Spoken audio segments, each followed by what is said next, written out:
What's up, everybody? Kip Ione, Teams of Men YouTube channel. As always, like, follow, subscribe our channel, either here before you dive into today's long form episode or afterwards. Either one works for us. We're growing close to 4,000 subscribers now. We'd like to get to 5,000 by the start of 2025, so hitting that button will help us.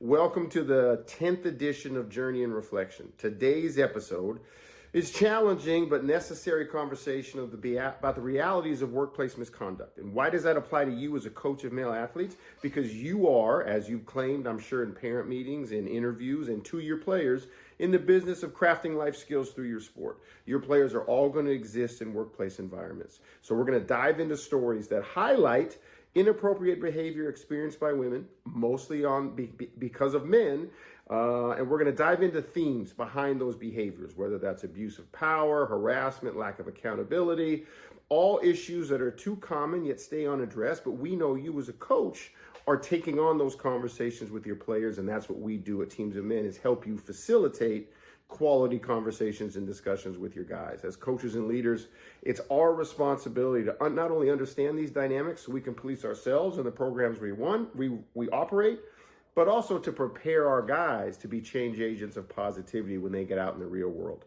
Before we begin, I want to give a content disclaimer and a trigger warning, because some of the acts depicted in the stories your guys are going to read are vulgar, highly inappropriate, and deeply troubling. So we won't sanitize them when we give you a QR code to read them in the middle of this video, because I think sanitizing them and editing them would lessen our chance of getting our guys to truly understand and be empathetic and empathize with the victims and the survivors of these incidents. If the content is triggering for you, as always, take care of yourself and engage with the material in a way that feels doable for you. Welcome to Journey and Reflection, episode 10. All right, to start off, Coach, here's what we're going to do. I'm going to put up a QR code screen here in a minute for you to pause the video on and have you and your staff and your players scan the QR code to go to this thread. And the stories come from a powerful thread on X, formerly Twitter, started by a user named @HighnessOphelia. She asked women to share the most wildly inappropriate things their bosses have ever said or done to them. The responses are overwhelming, with women from all walks of life detailing their experiences with harassment, abuse, and outright exploitation. I want you to scan this QR code to access the thread directly, and then give your guys 3 to 5 minutes, tops, to read through it. They don't have to read every single post in the thread, but they need to read enough to feel and see the width of awfulness that women are exposed to, especially when men are holding power positions above them in workplace. Okay, right? Impactful. So hopefully, Coach, you and your team have had a chance to digest a lot of those episodes and activities and awful things that happen to women in the workplace. And I want to break it down now into 3 key segments, focusing on major themes that I think enable or allow these awful things to become the norm that women have to experience at the hands of men, and make sure our guys not only aren't committing these when they get out in the real world, but can recognize them and be allies to women and other folks experiencing these workplace harassments. So I'm going to put up on the screen a theme. I'm going to give you as a coach, because this is what we do in Teams of Men, is encourage you to unlearn, encourage you to be curious, encourage you to dive into mirror training.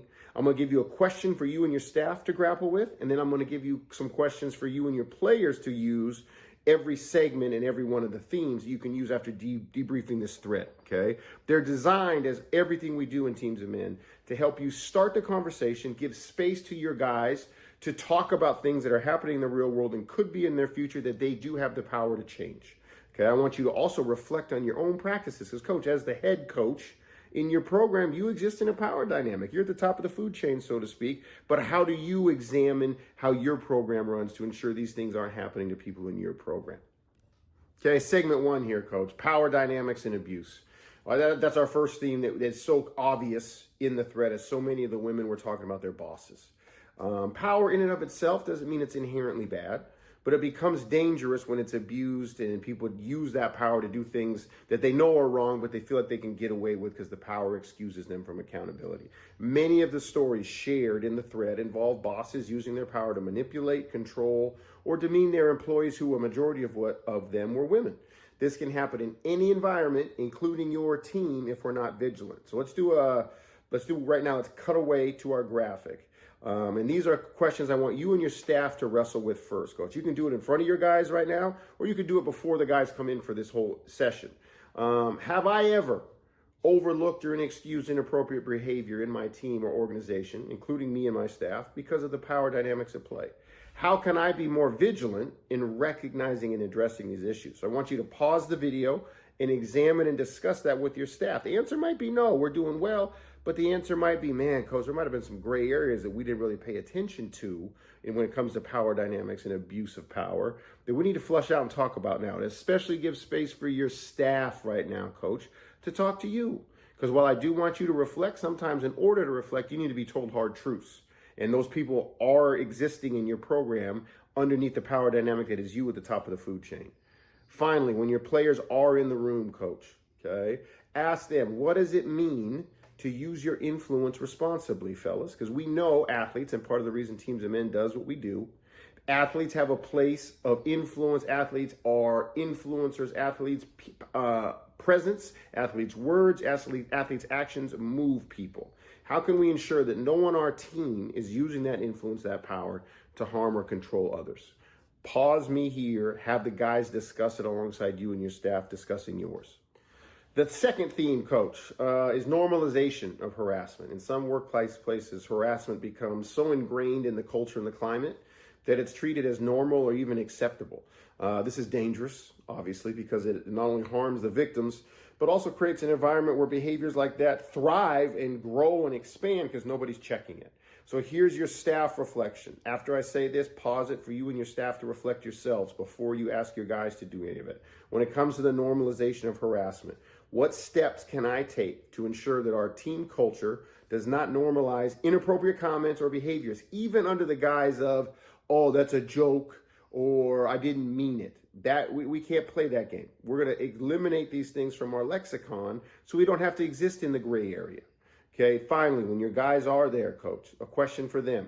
Have you ever witnessed behavior that was treated as a joke, but made someone in your orbit feel uncomfortable? How did you handle that then?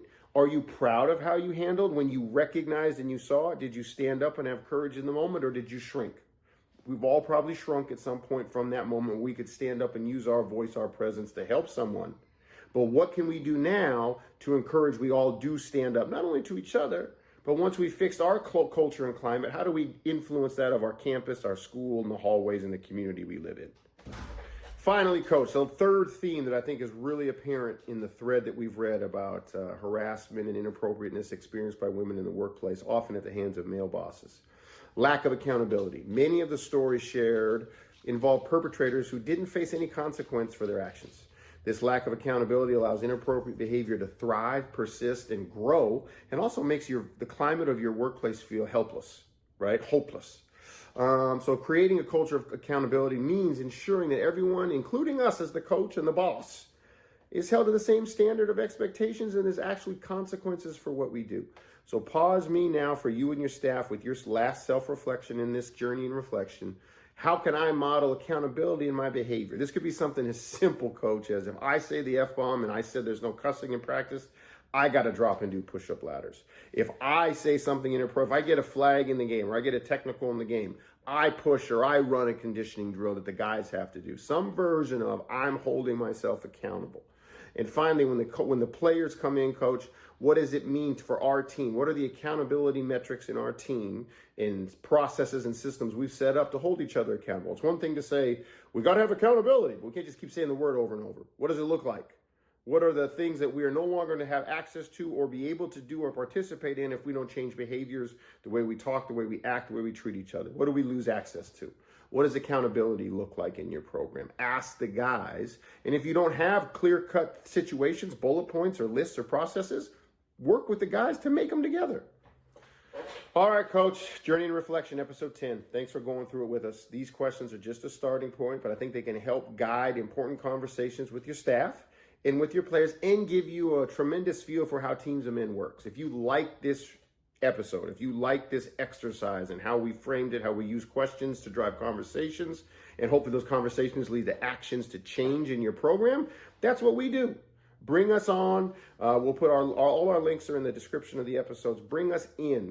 Become an active partner, whether through our membership, our on-campus, in-person workshops, buying Mirror Training, the book from me. Those are ways you can engage with us and continue this work of reimagining manhood, creating a culture and a climate of authentic engagement with healthy relationship skills, consent training, and young men prepared to not only succeed on the field or the court of competition, but in life. Like, subscribe, follow us here on our YouTube account, and we'll see you next time. Teams of Men.